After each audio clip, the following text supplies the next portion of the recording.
নমস্কার। Sri Ramakrishna mission alumni অ্যাসোসিয়েশনের পক্ষ থেকে সকলকে অভিনন্দন। এই কোভিড পরিস্থিতিতে আমাদের এই অ্যাসোসিয়েশন নবম থেকে দ্বাদশ শ্রেণীর ছাত্রছাত্রীদের পড়াশোনার জন্য যেভাবে এগিয়ে এসেছে তা এক কথায় যথেষ্ট প্রশংসনীয়। সেই হিসাবে আমারও দায়িত্ব পড়েছে দশম শ্রেণীর ভূগোলের কিছুটা বিষয় পড়ানো। তোমরা প্রত্যেকেই জানো যে দশম শ্রেণীর প্রাকৃতিকে মোট 4টে চ্যাপ্টার রয়েছে: বহির্জাত প্রক্রিয়ায় সৃষ্ট ভূমিরূপ, বায়ুমণ্ডল এবং বজ্র ব্যবস্থাপনা। এখন মোটামুটি জুন মাস মানে আমরা অনেকটা পথ এগিয়ে এসেছি। ফার্স্ট ইউনিট সকলেরই মোটামুটি শেষ হয়ে যাওয়ার সময় এবং সেকেন্ড ইউনিটেরও পরীক্ষা হওয়ার প্রায় সময় হয়ে এসেছে। এই পরিস্থিতিতে অনেকেরই প্রাকৃতিকের এই যে চ্যাপ্টারটা বজ্র ব্যবস্থাপনা, এই চ্যাপ্টারটা এখনো পর্যন্ত পড়া হয়নি। তাই এই চ্যাপ্টারটা দিয়ে আজকে তোমাদের ক্লাস শুরু হোক। বজ্র ব্যবস্থাপনা শব্দ দুটোর মধ্যে দুটো শব্দ রয়েছে, একটা বর্জ্য, একটা ব্যবস্থাপনা। এবার মনের মধ্যে প্রশ্ন জাগবে যে হঠাৎ করে কেন এই চ্যাপ্টারটা আমাদের সিলেবাসের অন্তর্ভুক্ত হলো। এটা কিন্তু বহুদিন পর্যন্ত আমাদের ক্যারিকুলামের মধ্যে ছিল না, নতুন সিলেবাসে এটা অ্যাড হয়েছে। কেন?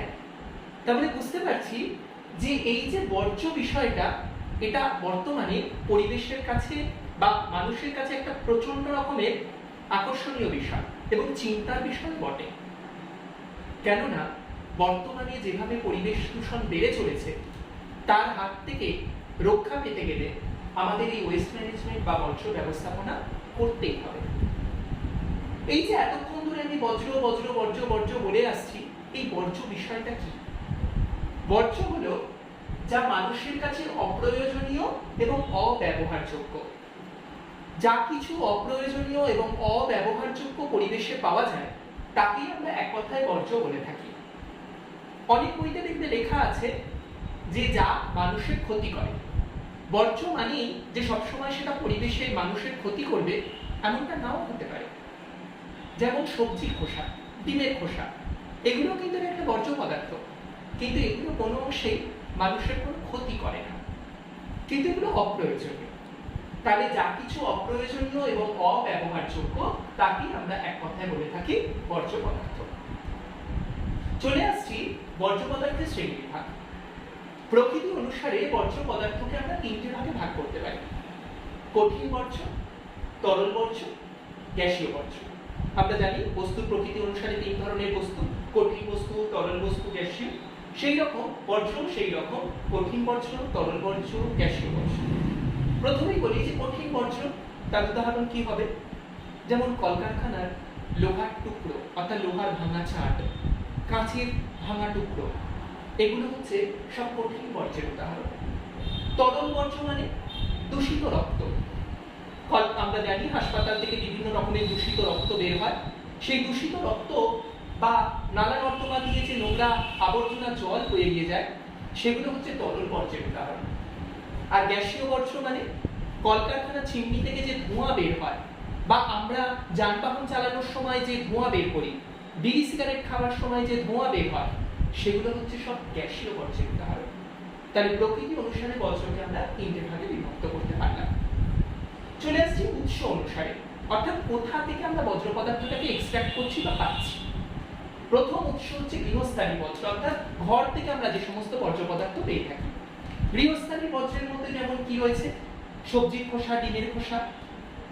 এই বর্জ্যগুলো পরিবেশের সাথে সহজেই মিশে যেতে পারে, তাই এগুলোকে আমরা বলি জৈব বিশ্লেষ্য বর্জ্য। আবার কিছু কিছু বর্জ্য আছে যে বর্জ্যগুলো গৃহস্থালী, এমন কিছু বর্জ্য আছে যেগুলো পরিবেশের সাথে মিশতে পারে না, যেগুলো জৈব অবিশ্লেষ্য। যেমন প্লাস্টিক প্যাকেট।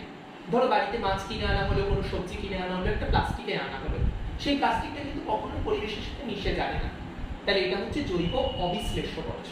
পরীক্ষাতে প্রশ্ন আসে গৃহস্থালীর একটা জৈব বিশ্লেষ্য বর্জ্যের উদাহরণ দাও। বা গৃহস্থালির একটা জৈব অবিশ্লেষ্য বর্জ্যের উদাহরণ। চলে এসেছি কৃষিজ বর্জ্য। কৃষিজ বর্জ্যের মধ্যে যেমন আমরা দেখি কোনো একটা ফসল চাষ করার পর যে খড়টা পড়ে থাকে সেটা একটা বর্জ্য, যেমন ধানের খড়, গমের খড়, ধানের তুষ।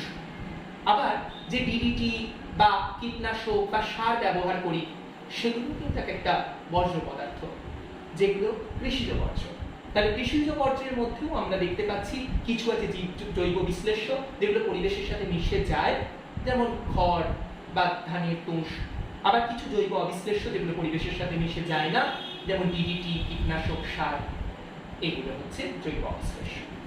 চলে আসছি শিল্পজ বর্জ্য। শিল্পজ বর্জ্যের মধ্যে পরীক্ষাতে পড়ে কঠিন শিল্পজ বর্জ্য, যেমন লোহার ছাঁট, যেমন কাঁচ ভাঙা, সিরামিক কারখানা থেকে বের হয়, সেগুলো হচ্ছে কঠিন শিল্পজ বর্জ্য। তেমন তরল শিল্পজ বর্জ্য, যেমন কলকারখানা ধোয়া দূষিত জল, এটা হচ্ছে তরল শিল্পজ বর্জ্য। তেমন গ্যাসীয় শিল্পজ বর্জ্য, কলকারখানা থেকে নির্গত যে ধোঁয়া সেগুলো হচ্ছে গ্যাসীয় শিল্পজ বর্জ্য। তাহলে আমাকে যখন পরীক্ষাতে প্রশ্নটা দেবে তখন আমাকে চিন্তা করে নিতে হবে যে কি প্রকৃতি অনুসারে এটা আমাকে বলছে। এরপরে চলে আসছি 4 নম্বর পৌরসভার বর্জ্য। পৌরসভার বর্জ্য বলতে আমরা যারা শহরে বাস করি এটা আমরা খুব ভালো রকম জানি। শহরাঞ্চলে কি হয় না, ভ্যাট থাকে আবর্জনা, সেই ভ্যাটেতে প্রচুর রকমের বর্জ্য পদার্থ থাকে। সেটা ঘর থেকে আসতে পারে, গৃহস্থালী আমরা নোংরাগুলো ফেলে আসি এই ভ্যাটেতে, হাসপাতাল থেকে নোংরাগুলো ফেলে আসে, কলকারখানা থেকে নোংরাগুলো ফেলে আসে, বাজার থেকে নোংরাগুলো গিয়ে পড়ে, সমস্ত জায়গা থেকে নোংরাগুলো গিয়ে পড়ে কোথায়? ওই পৌরসভার বর্জ্য বা ভ্যাটগুলোতে। আসছি চিকিৎসা বর্জ্য। চিকিৎসা সংক্রান্ত বর্জ্য মানে হাসপাতাল থেকে যে বর্জ্য পদার্থটা বের হয় সেটাকে আমরা বলি চিকিৎসা সংক্রান্ত বর্জ্য। এই চিকিৎসা সংক্রান্ত বর্জ্যের মধ্যে আবার দু রকম আছে।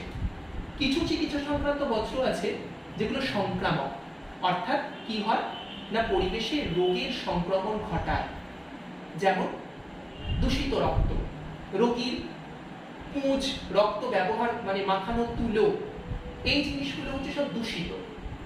আর মানে যেগুলো সংক্রামক অর্থাৎ পরিবেশে সংক্রামিত হয়, রোগ ছড়িয়ে দেয়, রোগীর মল মূত্র এগুলো। আর অসংক্রামক বর্জ্য বলতে যেমন ডেট ওভার হয়ে যাওয়া কোন ওষুধের ফয়েল, ওষুধের নামতা বা ওষুধের শিশি, এগুলো কিন্তু পরিবেশের কোনো ক্ষতি করে না, এগুলো হচ্ছে অসংক্রামক চিকিৎসা সংক্রান্ত বর্জ্য। পরীক্ষাতে অনেকেই আমরা দেখি লিখেছো যে চিকিৎসা সংক্রান্ত বর্জ্যের উদাহরণ ইনজেকশনের সিরিঞ্জ। আর একটা নতুন ইনজেকশনের সিরিঞ্জ কেন বজ্র হবে? সেটা ব্যবহার করবার পর ব্যবহৃত ইনজেকশনের সিরিঞ্জ হচ্ছে একটা চিকিৎসা সংক্রান্ত বজ্র। তাহলে কোন জায়গায় আমাদের ভুলটা হয়ে যায় সেই জায়গাটা আমাদের খেয়াল রাখতে হবে। চলে আসছি তেজস্ক্রিয় বজ্র। তেজস্ক্রিয় বজ্র বলতে আমরা প্রত্যেকেই পারমাণবিক বিদ্যুৎ তৈরি করতে দেখেছি। পারমাণবিক বিদ্যুৎ তৈরির কথা জানি যে ইউরেনিয়াম, থোরিয়াম এই সমস্ত তেজস্ক্রিয় মৌলগুলোকে নিউক্লিয় সংযোজনের মাধ্যমে তেজস্ক্রিয় মানে পারমাণবিক বিদ্যুৎ তৈরি করা হয়। এবার তার যে বজ্রটা পড়ে থাকে সেটা হচ্ছে তেজস্ক্রিয় বজ্র, যেটা প্রচন্ড রকম ভাবে ক্ষতিকর মৃত্তিকার ক্ষেত্রে, অর্থাৎ এটা প্রচন্ড রকম মৃত্তিকার সংখ্যা দেয়। চলে আসছি জৈব বজ্র, অর্থাৎ জীবদেহ থেকে যে বজ্র পদার্থ বের হয়, যেমন মল, যেমন মূত্র, যেমন কফ, থুতু, এগুলো হচ্ছে সব জৈব বজ্র। ইলেকট্রনিক্স বজ্র। ইলেকট্রনিক্স বজ্র বলতে আমাদের প্রত্যেকেরই বাড়িতে কিছু না কিছু ইলেকট্রনিক্স বজ্র আছে, যেমন পুরনো সাদা কালো যে টেলিভিশনটা যেটা আমরা দেখি না, পুরনো ভাঙা মোবাইল ফোন যেটা আমরা আর ব্যবহার করি না, সেগুলো হচ্ছে সব ইলেকট্রনিক্স বর্জ্য বা ই ওয়েস্টের উদাহরণ। লাস্ট অব্দি আসছি আবর্জনা বর্জ্য বা ডি ওয়েস্ট। ডি মানে ডেমোলিশন। আমরা শহরাঞ্চলে প্রত্যেকেই দেখেছি প্রমোটার কি করে না পুরনো বাড়িগুলোকে ভেঙে ফেলে, পুরনো বাড়িগুলোকে ভেঙে ফেলে সেখানে মাল্টিস্টোরেড বিল্ডিং হয়, ফ্ল্যাট হয়। এবার তার যে আবর্জনাগুলো অর্থাৎ যে রাবিশগুলো সেগুলো রাস্তার ধারে পড়ে থাকে, সেগুলো হচ্ছে আবর্জনা বর্জ্য বা ডেমোলিশন ওয়েস্ট। তাহলে উৎস অনুযায়ী আমরা বজ্র পদার্থগুলোকে এই 9টা ভাগে শ্রেণীবিভক্ত করলাম। আমি একটু আগে ভঙ্গুরতা অনুযায়ী বজ্র পদার্থের শ্রেণীবিভাগ করেছি। ভঙ্গুরতা অনুযায়ী বজ্র পদার্থকে আমরা দুভাগে ভাগ করেছি, জৈব বিশ্লেষ্য বজ্র, জৈব অবিশ্লেষ্য। এদের মধ্যে পার্থক্য ভীষণ ইম্পর্টেন্ট। জৈব বিশ্লেষ্য মানে আগেই বললাম যেটা পরিবেশের সাথে মিশে যাবে, জৈব অবিশ্লেষ্য মানে যেটা পরিবেশের সাথে মিশে যাবে না। তাহলে স্যার এই পরিবেশের সাথে মিশে যেতে সাহায্য করবে কে? না ব্যাকটেরিয়া। অর্থাৎ ব্যাকটেরিয়াগুলো পরিবেশের সাথে এই বজ্র পদার্থগুলোকে মিশে যেতে সাহায্য করে। তার মানে এই বজ্রগুলোর ক্ষেত্রে ব্যাকটেরিয়ার একটা বড় ভূমিকা রয়েছে, বাট জৈব অবিশ্লেষ্য বজ্রের ক্ষেত্রে ব্যাকটেরিয়ার কোনো ভূমিকা নেই। জৈব বিশ্লেষ্য বজ্রগুলো পরিবেশের পক্ষে কম ক্ষতিকারক, কেননা যেহেতু পরিবেশের সাথে মিশে যায়। জৈব অবিশ্লেষ্য বজ্রগুলো পরিবেশের পক্ষে অপেক্ষাকৃত বেশি ক্ষতিকারক। তাহলে এই হচ্ছে জৈব বিশ্লেষ্য জৈব অবিশ্লেষ্য বজ্রের পার্থক্য। এবারে চলে আসছি যে এই পরিবেশের উপর বজ্র পদার্থগুলো কি কি প্রভাব বিস্তার করেছে, কেন বজ্র পদার্থগুলোকে ব্যবস্থাপনা করতে হবে। তার প্রথম কারণ হচ্ছে বায়ু দূষণ। আমি আগেই বললাম যে গ্যাসীয় বজ্র মানে কলকারখানার ধোঁয়া, যানবাহনের ধোঁয়া, বিড়ি সিগারেটের ধোঁয়া, এগুলো বায়ুকে দূষিত করে, যার ফলে বিভিন্ন রকমের রোগের সৃষ্টি হয়। যেমন আমরা দেখেছি ব্রঙ্কাইটিস রোগ অর্থাৎ শ্বাসকষ্ট, যেটাকে আমরা হাঁপানি বলি। এছাড়া ফুসফুসে ফ্লুরোসিস বলে এক ধরনের রোগ হয়। এই সমস্ত রোগগুলো কিন্তু বায়ু দূষণজনিত কারণে হয়, যেটা গ্যাসীয় বজ্র নিষ্কাশনের ফলে সৃষ্টি হয়ে থাকে। 2 নম্বর হতে পারে জল দূষণ এবং মৃত্তিকা দূষণ। জল দূষণ মানে আমরা দেখেছি, আগেই বললাম যে কৃষিজ বজ্রের মধ্যে কীটনাশক সার, এগুলো হচ্ছে কৃষিজ বজ্র। কি হয় না, এই কীটনাশক সার এগুলো বৃষ্টির জলে ধুয়ে গিয়ে পড়লো কোথায়, পার্শ্ববর্তী কোনো পুকুরে বা জলাশয়। এবার জলাশয়ে কে বাস করে না, কচুরিপানা, শ্যাওলা এরা। এবার তাদের বৃদ্ধির জন্য কি দরকার না, অক্সিজেন। কিন্তু জলে একটা নির্দিষ্ট পরিমাণ ওই অক্সিজেন দ্রবীভূত অবস্থায় থাকে। এবার যখনই ওই সার কীটনাশক জলে গিয়ে পড়লো, কীটনাশক সার আমরা কেন জমিতে ব্যবহার করেছি না, ফসলের উৎপাদনটা বাড়াবো বলে। তাহলে সেগুলো যখন জলে গিয়ে পড়লো, জলেতে ওই কচুরিপানা, শ্যাওলা এদের উৎপাদন বেড়ে গেল। কিন্তু এদের তো প্রয়োজনীয় যে অক্সিজেন, সেই অক্সিজেন তো জলেতে আর দ্রবীভূত নেই। তাহলে কি হবে, একটা সময় তাদের অক্সিজেনের চাহিদা বাড়লো, সেই অক্সিজেনের চাহিদাটা মেটাতে পারলো না জল, জলের মধ্যেই তারা মারা গেল, জলটা নষ্ট হয়ে গেল। এই ঘটনাটাকে আমরা বলি ইউট্রোফিকেশন। অর্থাৎ কীটনাশক সার জলে গিয়ে পড়লে এই যে শৈবাল সাম্রাজ্য বা অ্যালগি ব্লুমের এই যে বৃদ্ধি, তারপরে একটা সময় শৈবাল মারা গেল এবং জলটা নষ্ট হয়ে গেল। এই অতি পৌষ্টিকতা বা ইউট্রোফিকেশন জনিত কারণে জলটা দূষিত হয়। এর সাথে সাথে মৃত্তিকা দূষণের কথা আমরা বললাম, তেজস্ক্রিয় বজ্র নিষ্কাশনের ফলে মৃত্তিকা দূষণ, যার দরুন বিভিন্ন রোগের সৃষ্টি হয় জল দূষণ জনিত কারণে। আমরা দেখেছি জাপানের মিনামাটা উপসাগরে কি হয়েছিল, একটা কারখানা ছিল যেখান থেকে পারদ বেরিয়ে এসেছিল। সেই পারদটা জলে গিয়ে মিশল, জলেতে ছিল কি মাছ, সেই মাছ ওই পারদ মিশ্রিত জল খেয়ে নিল। সেই মাছগুলোকে খেলো কে, সেখানকার মানুষ, সেখানকার পাখি, মাছরাঙা পাখি। ফলে একটা সময় কি হলো, মাছরাঙা পাখি সমস্ত পালক ঝরে পড়ে গেল, সে ওড়ার ক্ষমতা হারিয়ে ফেললো, একটা সময় মারা গেল। মানুষের কি হলো না, মানুষের ক্ষেত্রে আমরা দেখলাম যে তার দেহে অস্থি বৈকল্য, স্নায়ু বৈকল্য, হাড় ভেঙে পড়লো এবং এইভাবে আস্তে আস্তে তার মধ্যে রোগের সৃষ্টি হলো। এছাড়া জল দূষণজনিত কারণে আমরা কলেরা রোগ সৃষ্টি হতে দেখেছি, আমাশা, টাইফয়েড, এগুলো সবই কিন্তু জল দূষণজনিত কারণে সৃষ্টি হলো। 3 নম্বর চলে আসছি রাসায়নিক বিক্রিয়া। আমরা দেখেছি অম্লবৃষ্টি। এই অম্লবৃষ্টিটা কেন হয় না, বিভিন্ন গ্যাসীয় পদার্থ, বিশেষত সালফার ডাই অক্সাইড, যেটা বৃষ্টির জলের সাথে মিশলে H2SO4 বা সালফিউরিক অ্যাসিড তৈরি করে। সেই সালফিউরিক অ্যাসিড যখন মাটিতে পড়ছে, তখন মাটিটাকে আম্লিক করে ফেলছে, অর্থাৎ মাটির গুণাগুণ হ্রাস পাচ্ছে। এই রাসায়নিক বিক্রিয়া জনিত কারণে পরিবেশটা বিঘ্নিত হচ্ছে। বাস্তুতন্ত্রের ভারসাম্যহীনতা, ওই যে আগে বললাম মাছ খেয়ে ফেললো মাছরাঙা পাখি, মাছগুলোও মরে গেল, মাছরাঙা পাখিগুলোও মরে গেল। অর্থাৎ একটা গোটা যে বাস্তুতন্ত্র, একটা যে গোটা ফুটছে খাদ্য শৃঙ্খল, সেটা ভেঙে পড়ল। জীব বৈচিত্র্য ধ্বংস, অর্থাৎ যেই জায়গায় গেল গোটা জীবটা পুরোপুরি নষ্ট হয়ে গেল। মানুষ শরীরে বিভিন্ন রোগের সৃষ্টি, আগেই বললাম। জল নিকাশে বিঘ্ন, এই যে ধরো বজ্র পদার্থগুলো আমরা দেখেছি বিশেষত শহরাঞ্চলে নালা নর্দমাগুলো বুঝে যায়। কেন বুঝে যায়, যে কি সেখান থেকে উঠছে কি না প্লাস্টিক, যেগুলো কোনোদিনই পরিবেশের সাথে মিশবে। ফলে কি হচ্ছে না, নালা নর্দমা বুঝে যাচ্ছে, সামান্য বৃষ্টি হলেই রাস্তায় জল দাঁড়িয়ে যাচ্ছে, সেখানে মশা, মাছি, এগুলো উপদ্রব বাড়ছে, বিভিন্ন রোগের সৃষ্টি হচ্ছে। তাহলে জল নিকাশে বিঘ্ন হওয়াটা একটা পরিবেশের উপর প্রভাব ফেলছে। কৃষি জমির উর্বরতা হ্রাস, আগেই বলেছি ওই অম্লবৃষ্টিজনিত কারণে সেই জল যখন মাটিতে পড়ছে, কৃষি জমিকে আম্লিক করে দিচ্ছে, জমির উর্বরতা হ্রাস পাচ্ছে। তারপরে বুঝতে পারছি এর কোনো প্রভাবটাই পরিবেশের পক্ষে সুখকর নয়। তার মানে এটাকে আমাকে দূর করতে হবে। তা সেই দূর করবার জন্য কি কি পদক্ষেপ নেওয়া যেতে পারে? সেই পদক্ষেপগুলো নেওয়া হয়েছিল 1992 সালে বসুন্ধরা সম্মেলনে। আমরা জানি 1992 সালে ব্রাজিলের রিও ডি জেনিরো শহরে আর্থ সামিট বা বসুন্ধরা সম্মেলন হয়েছিল। সেখানে এজেন্ডা 21 বা 21 দফা কর্মসূচি নেওয়া হয়। সেই এজেন্ডা 21 এর মধ্যে আমরা দেখেছি 3R নীতি। সেই 3R নীতিটা কি? 3R নীতিতে 3টে আর এর কথা বলা হয়েছে। একটা হচ্ছে রিডিউস, একটা হচ্ছে রিইউজ, একটা হচ্ছে রিসাইকেল। প্রথমেই হচ্ছে রিডিউস। রিডিউস মানে বজ্রের পরিমাণ হ্রাস করা, অর্থাৎ এমন পদার্থগুলোকে আমরা কম ব্যবহার করব যে পদার্থগুলোতে বজ্র পদার্থ কম উৎপন্ন হয়। সেই ধরনের পদার্থগুলো বেশি বেশি করে ব্যবহার করব যাতে বজ্র পদার্থ কম উৎপন্ন হয়। 2 নম্বর রিইউজ বা পুনর্ব্যবহার, অর্থাৎ কোনো একটা দ্রব্য ব্যবহার করবার পর সেটাকে পুনরায় ব্যবহার করার চেষ্টা। যেমন আমরা জানি তাপবিদ্যুৎ কেন্দ্রগুলো থেকে বিভিন্ন ছাই বেরিয়ে আসে, যেগুলোকে আমরা ফ্লাই অ্যাশ বলি। সেই উড়ন্ত ছাইগুলোকে দিয়ে আমরা সিমেন্ট তৈরি করতে পারি, ইট তৈরি করতে পারি, রাস্তা কোনো একটা নিচু জমি ভরাট করতে পারি। তাহলে সেটাকে আবার পুনরায় ব্যবহার করলাম, তাহলে রিইউজ। রিসাইকেল, পুনর্চক্রায়ন। পুনর্চক্রায়ন বলতে যেমন আখকে আমরা ছিবড়ে করে ফেলে দিই, সেই আখের ছিবড়ে থেকে আমরা কিন্তু কাগজের মণ্ড তৈরি করতে পারি। সেই আখের ছিবড়েকে আমরা ব্যাগাসি করি, সেই ব্যাগাসি থেকে আমরা কাগজের মণ্ড তৈরি করতে পারি।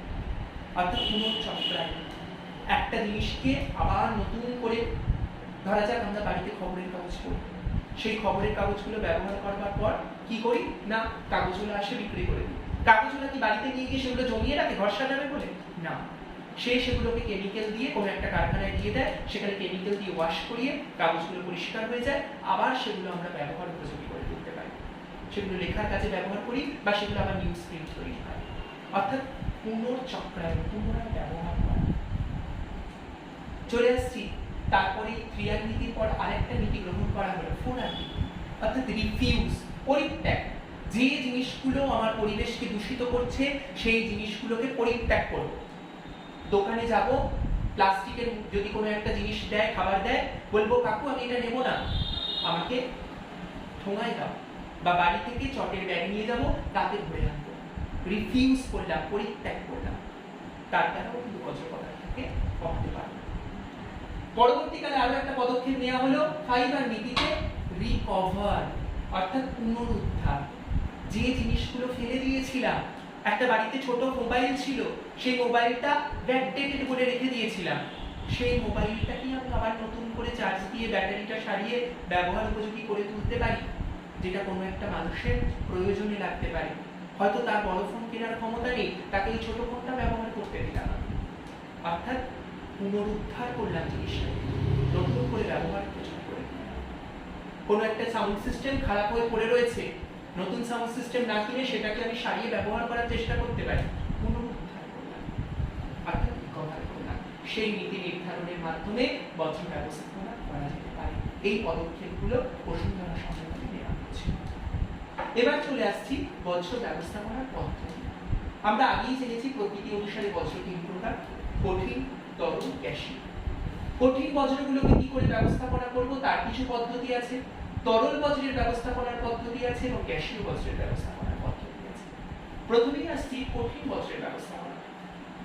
কঠিন বজ্রের ক্ষেত্রে আমরা অনেক স্কুলে দেখি যে 2 ধরনের ইউজ মি থাকে, একটাতে বায়োডিগ্রেডেবল বলে লেখা থাকে, একটা নন বায়োডিগ্রেডেবল, অর্থাৎ জৈব বিশ্লেষ্য বজ্র ফেলার একটা বাকেট থাকে, একটা জৈব অবিশ্লেষ্য বজ্র ফেলার বাকেট থাকে।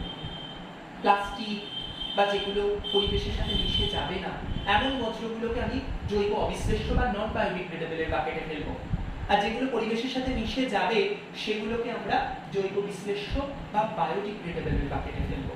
অর্থাৎ পৃথকীকরণ। প্রথম অবস্থা থেকেই 2 ধরনের বজ্রকে আমরা আলাদা করে দিলাম। এরপরের স্টেপ কি হবে না, ভরাটকরণ। ভরাটকরণ বলতে যেগুলো পরিবেশের সাথে মিশে যাবে সেই বজ্রগুলোকে আমরা নিয়ে এসে কি করলাম, মাটিতে কোনো একটা জায়গায় একটা গর্ত খুঁড়লাম, সেখানে সেগুলো ফেলে দিলাম, দিয়ে চাপা দিয়ে দিলাম, ল্যান্ড ফিলিং হলো, মানে ভরাটকরণ। কিন্তু যেগুলো পরিবেশের সাথে মিশে যাবে না স্যার, কি করব, সেগুলোকে কি করলাম, মাটিতে গর্ত খুঁড়লাম, সেগুলোকে ফেললাম, ফেলে কি করলাম না, সেখানে আমরা কিছু ব্যাকটেরিয়া দিয়ে দিলাম, যেগুলো কি করবে না যেগুলো সার তৈরি করবে, কম্পোস্ট সার, যে পদ্ধতিটাকে আমরা বলছি কম্পোস্টিং। সেই কম্পোস্টিং এর ক্ষেত্রে আবার দুটো পদ্ধতি আছে। আমরা অবায়ুজীবী ব্যাকটেরিয়া আবার বায়ুজীবী ব্যাকটেরিয়া, মানে অ্যারাবিক আর নন অ্যারাবিক অ্যানারোবিক ব্যাকটেরিয়া আমরা দিতে পারি। বায়ুজীবী ব্যাকটেরিয়া দ্বারা যদি কম্পোস্টিং হয় তখন তাকে বলছি সবাত কম্পোস্টিং, আর অবায়ুজীবী ব্যাকটেরিয়া দ্বারা যদি কম্পোস্টিং হয় তাকে বলছি অবাত কম্পোস্টিং। বেঙ্গালুরু পদ্ধতি বা অবাত কম্পোস্টিং পদ্ধতিতে অবায়ুজীবী ব্যাকটেরিয়ার দ্বারা এই সার তৈরি করা হয়। এছাড়াও দহন, অর্থাৎ আমরা অনেক সময় দেখেছি যে ওই বজ্র পদার্থগুলোকে আগুন জ্বালিয়ে দেওয়া হয়। এবার এই আগুন জ্বালিয়ে দেওয়ার ফলে আগুন তো অক্সিজেন ছাড়া জ্বলতে পারে না, দহন তো অক্সিজেন ছাড়া হয় না, তাহলে অক্সিজেন মানে সেটা বাতাসে মিশবে, বাতাসে মিশে সেটা তো গ্যাসীয় পদার্থ তৈরি হলো স্যার। হ্যাঁ, তাহলে যখনই অক্সিজেন যুক্ত দহন হচ্ছে তাকে আমরা বলছি পাইরোলাইসিস। কিন্তু অনেক সময় কি করা হয়, নিয়ন্ত্রিত দহন, কোন একটা জায়গায় বদ্ধ পরিবেশে দহন করা হয়ে থাকে, সেই বদ্ধ পরিবেশে যদি দহন করা হয় নিয়ন্ত্রিতভাবে, যেটাকে আমরা বলছি ইনসিনারেশন। ইনসিনারেটর বলে একটা যন্ত্র আছে, যে যন্ত্রের মাধ্যমে বদ্ধ পরিবেশে নিয়ন্ত্রিতভাবে দহনটা সম্পূর্ণ করা হয়, যেটাকে আমরা বলছি নিয়ন্ত্রিত দহন বা ইনসিনারেশন। তাহলে এইভাবে আমরা কঠিন বজ্রের ব্যবস্থাপনা করতে পারি। চলে আসছি তরল বজ্রের ব্যবস্থাপনা। তরল বজ্রের ব্যবস্থাপনা দুটো পদ্ধতি আছে, একটা পরিস্রাবন, একটা নিষ্কাশন। নিষ্কাশন বলতে অর্থাৎ নালা নর্দমার মাধ্যমে আমি জলটাকে পাঠিয়ে দিলাম। স্যার তাহলে তো সেই জলটা গিয়ে হয় মাটির তলায় মিশবে ভৌম জলের সাথে, অথবা কোনো জলাশয়ে গিয়ে পড়বে, অথবা নদীতে গিয়ে পড়বে, তাহলে তো নদীর জলকে দূষিত করবে স্যার। হ্যাঁ করবে। সেই ভৌম জল দূষিত হলে সেটাকে আমরা বলি লিচেট, অর্থাৎ যে বজ্র পদার্থ ধোয়া জল সেটা যখন ভৌম জলের সাথে মিশে সেটাকে আমরা লিচেট করি, তাহলে সেটা অবশ্যই ক্ষতিকারক। তাহলে কি করতে হবে না পরিস্রাবন পদ্ধতিতে আমরা তরল বজ্রের ব্যবস্থাপনা করতে পারি। সেটা কিরকম না, একটা জায়গায় ওপরে নিয়ে নিলাম নুড়ি, নুড়ির নিচে নিয়ে নিলাম বালি, বালির নিচে নিয়ে নিলাম পলি। এবার ওই তরল বজ্র পদার্থগুলোকে ঢালতে থাকলাম। প্রথমে নুড়ির মধ্যে কিছু বজ্র আটকে গেল, এর থেকেও যেগুলো থিন মানে এর থেকেও যেগুলো সূক্ষ্ম সেগুলো বালিতে আটকে গেল, এর থেকেও যেগুলো সূক্ষ্ম সেগুলো পলিতে আটকে গেল। এইভাবে যে বজ্র পদার্থটা পরিশ্রুত হয়ে পরিষ্কার জলটা গিয়ে ভৌম জলের সাথে মিশবে। পরিস্রাবন প্রক্রিয়াতেও আমরা তরল বজ্রের এইভাবে ব্যবস্থাপনা করতে পারি। 3 নম্বর হচ্ছে গ্যাসীয় বজ্রের ব্যবস্থাপনা। গ্যাসীয় বজ্রের ব্যবস্থাপনার ক্ষেত্রে আবার আমরা গ্যাসীয় বজ্র দেখেছি যানবাহন থেকে নির্গত হয় আর কলকারখানার চিমনি থেকে, অর্থাৎ কলকারখানার মুখ থেকে নির্গত হয়। যানবাহনের ক্ষেত্রে কি করতে পারি না, আমরা ধোঁয়া পরীক্ষা দেখি, রিপোর্ট আমাদের দেখাতে হয়, সেখানে একটা ক্যাটালিটিক কনভার্টার থাকে, একটা অনুঘটক, অনুঘটকীয় কনভার্টার। সেটা কি করে না পরিশ্রুত করে নোংরাগুলোকে ওখানে জমিয়ে রাখে, পরিশ্রুত ধোঁয়াটা বের করে। সেই ক্যাটালিটিক কনভার্টার দিয়ে আমরা যানবাহনের ধোঁয়াটাকে বজ্রমুক্ত করতে পারি। আর কলকারখানার চিমনির মুখে লাগানো থাকে স্ক্রাবার, যে পদ্ধতিতে স্ক্রাবিং পদ্ধতিতে আমরা সেই কলকারখানার চিমনিতে পদার্থগুলো জমতে থাকে। সেই স্ক্রাবার আবার দু রকমের হয়, একটা আর্দ্র স্ক্রাবার যেখানে থকথকে মানে জলীয় ভাবে ওই নোংরা পদার্থটা জমে, আবার কোনো কোনো ক্ষেত্রে শুষ্ক স্ক্রাবার অর্থাৎ ড্রাই হিসাবে জমে, যেটাকে আমরা বলি SPM বা সাসপেন্ডেড পার্টিকুলেট ম্যাটার, যেটা ভীষণ ইম্পর্টেন্ট শর্ট কোশ্চেন। কলকারখানার ক্ষেত্রে আমরা স্ক্রাবারে দেখেছি SPM বা সাসপেন্ডেড পার্টিকুলেট ম্যাটার বলে এই দূষিত পদার্থগুলো জমতে থাকে। তাহলে এই হচ্ছে বজ্র ব্যবস্থাপনার পদ্ধতি। এবারে চলে আসছি এই বজ্র ব্যবস্থাপনায় আমরা যারা লেখাপড়া শিখছি অর্থাৎ শিক্ষার্থী, আমাদের কি ভূমিকা থাকবে স্যার? আমরা কিভাবে বজ্র ব্যবস্থাপনা করতে পারবো? প্রথমত এই যে বললাম যে বিদ্যালয়ে দু ধরনের ইউজ মি থাকবে, তাহলে আমি যখন একটা প্লাস্টিক মানে একটা কেক খাবো, সেই কেকের যে প্লাস্টিকটা সেটা একটা জৈব অবিশ্লেষ্য বজ্রের বাকেটে ফেলবো। আমি যখন একটা কমলা লেবু খাবো তার খোসাটা জৈব বিশ্লেষ্য বজ্রের প্যাকেটে ফেলবো। তাহলে এইভাবে আমি বজ্র পদার্থটা নিয়ন্ত্রণ করতে পারবো। খাবারের প্লাস্টিকটা যত্রতত্র না ফেলে সেটা যেন জৈব অবিশ্লেষ্য বাকেটে ফেলি। প্লাস্টিকের পরিবর্তে স্টিলের বাসনপত্র ব্যবহার, স্কুলে মিড ডে মিল খাওয়ানো হয়, অনেকেই প্লাস্টিকের গ্লাসে জল খেয়ে ফেলে দিল, সেটা পরিবেশকে দূষিত করলো। আমি যদি বাড়ি থেকে আমার স্টিলের গ্লাসটা নিয়ে যাই বা স্টিলের থালাটা নিয়ে গিয়ে সেখানে ভাত খাই, তাহলে সেটা তো ফেলে দিতে হচ্ছে না, তাহলে পরিবেশটা দূষিত হচ্ছে না। 3 নম্বর, বইপত্র কেনার সময় একটু আগেই বলছিলাম প্লাস্টিকের পরিবর্তে চটের থলের ব্যবহার বা বড়জোর কাগজের মোড়কের মাধ্যমে আমি সেটা নিয়ে আসবো। 4 নম্বর, যেখানে সেখানে কফথুতু না ফেলে নর্দমায় কফথুতু ফেলার ব্যবস্থা করা। তারপর ইউজ অ্যান্ড থ্রো পেনের ব্যবহার কমানো, যেটা আমরা বর্তমানে প্রচুর ব্যবহার করি।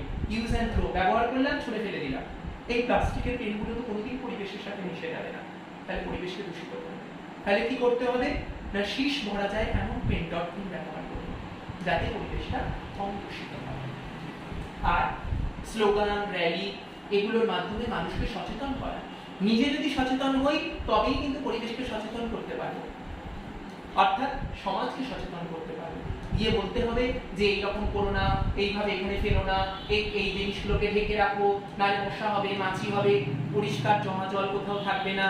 পরিবেশকে সচেতন করার জন্য বিভিন্ন কর্মসূচি দেওয়া, বিভিন্ন পথনাটিকা, র্যালি বা স্লোগান লিখে বিভিন্নভাবে অভিনয়ের মাধ্যমে গ্রামাঞ্চলের স্কুলগুলোতে আমরা দেখেছি নির্মল বিদ্যালয় সপ্তাহ পালন করা হয়, তার মাধ্যমে পরিবেশকে সচেতন করা হয়। লাস্ট কনসেপ্টে চলে আসছি, ভাগীরথী হুগলি নদীর ওপর বজ্র পদার্থের কি প্রভাব রয়েছে। আমরা জানি যে পশ্চিমবঙ্গের প্রধান নদী হচ্ছে ভাগীরথী হুগলি। সেই দীর্ঘতম নদী ভাগীরথী হুগলি, যেটা আমাদের এখানে হাওড়া ব্রিজের তলা দিয়ে গেছে, সেই নদীটা কিন্তু বর্তমানে ভীষণ রকম দূষণ কবলিত। কেন দূষণ হচ্ছে? প্রধান কারণই হচ্ছে দূষণের যে পার্শ্ববর্তী এলাকায় যারা বসবাস করে তারা সেখানেই মলমূত্র ত্যাগ করে, এছাড়া প্রতিমা নিরঞ্জন করছে, গবাদি পশু চান করছে, এছাড়া কি হচ্ছে প্রচুর পলি এসে সেখানে জমছে, কারণ পাড়গুলো ভেঙে ভাঙা, পাড়গুলো সেখানে বাঁধানো নয়। এই সমস্ত কারণগুলোতে বা শ্মশানের সমস্ত ছাই গিয়ে সেখানে গিয়ে পড়ছে, এই সমস্ত কারণে জলটা দূষিত হয়ে যাচ্ছে। এর জন্য 1985 সালে একটা পদক্ষেপ নেওয়া হয়েছিল, যেটাকে আমরা বলি গঙ্গা অ্যাকশন প্ল্যান। সেই গঙ্গা অ্যাকশন প্ল্যানে সম্পূর্ণভাবে কর্মসূচিটা কার্যকর করা হয়। তারপরে বিভিন্ন সমস্যা সৃষ্টি হয়। সেই সমস্যাগুলোর মধ্যে আমরা দেখেছি নদী ভরাট হয়ে যায়, মাছের সংখ্যা হ্রাস পায়, জলের বাস্তুতন্ত্রটা নষ্ট হয়ে যায়, জাহাজ এগোতে পারে না, এত পলি চড়া পড়ে গেছে, জাহাজ মানে পলি কেটে কেটে ড্রেজিং করতে করতে কলকাতা বন্দরে বড় বড় জাহাজগুলো ঢুকতেই পারে না। এই বিভিন্ন সমস্যার হাত থেকে বাঁচানোর জন্য গঙ্গা অ্যাকশন প্ল্যান নেওয়া হয়েছিল ঠিকই, কিন্তু সেই প্ল্যানটা ভালোভাবে কার্যকরী হয়নি। তার জন্য কি করা হলো না, নমামি গঙ্গে বলে অপর একটা পরিকল্পনা নেওয়া হয়েছিল। সেই পরিকল্পনার কর্মসূচি অনুযায়ী কি কি করা হয় না, শ্মশান মানে নদী সংলগ্ন এলাকায় যারা বসবাস করে তাদের পাকা শৌচাগার নির্মাণ করা হয়, শ্মশানে বৈদ্যুতিকরণ করা হয়, অর্থাৎ ইলেকট্রিক চুল্লির ব্যবস্থা করা হয়। কাঠের মাধ্যমে পোড়ানো বন্ধ হয়ে গেছে অনেক শ্মশানে। কেন না, সেখানে প্রচুর ছাই উৎপন্ন হয় যেটা জলে গিয়ে পড়ে। ইলেকট্রিফিকেশন হলে সেই সমস্যাটা থাকে না। পাড়গুলোকে বাঁধিয়ে দেওয়া হচ্ছে, আধুনিকীকরণ করা হয়েছে, যাতে আর পলি কেটে বা ক্ষয়ে পড়তে না পারে। গাছ লাগানো হচ্ছে সেই পাড়গুলোতে, যাতে ক্ষয়টা কম হয়। মানুষকে সচেতন করা হচ্ছে। প্রতিমা সাজসজ্জাগুলোকে, প্রতিমা নিরঞ্জন একটা হিন্দুদের সেন্টিমেন্টাল ইস্যু, সেটাকে বন্ধ করা যাবে না। কিন্তু প্রতিমার সাজসজ্জা মানে যে অভ্রের সাজ, সেগুলো জলকে অনেক বেশি দূষিত করছিল, সেগুলো এখন আর জলে ফেলা যায় না, সেগুলো বাইরে ফেলতে হয়, বেশি দূরে রেখে যায়। তাহলে এই সমস্ত কার্যক্রমের মাধ্যমে গবাদি পশু স্নান করানো বন্ধ বা এইরকম বেশ কিছু কার্যক্রম নেওয়া হয়েছে, যার মাধ্যমে বর্তমানে ভাগীরথী নদীর দূষণটাকে রোধ করার চেষ্টা করা হচ্ছে। তাহলে এই ছিল আজকের পড়া। আমি কি কি জিনিস বললাম আরেকবার বলে দিই।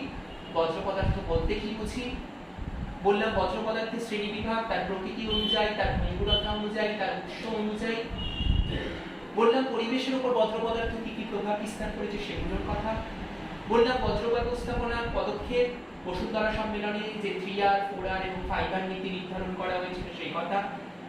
তারপরে বললাম বজ্র ব্যবস্থাপনার পদ্ধতি, কঠিন বজ্রের ব্যবস্থাপনা, তরল বজ্রের ব্যবস্থাপনা, গ্যাসীয় বজ্রের ব্যবস্থাপনার কথা। বললাম বজ্র ব্যবস্থাপনায় আমরা যারা শিক্ষার্থী তাদের কি ভূমিকা থাকবে সে কথা।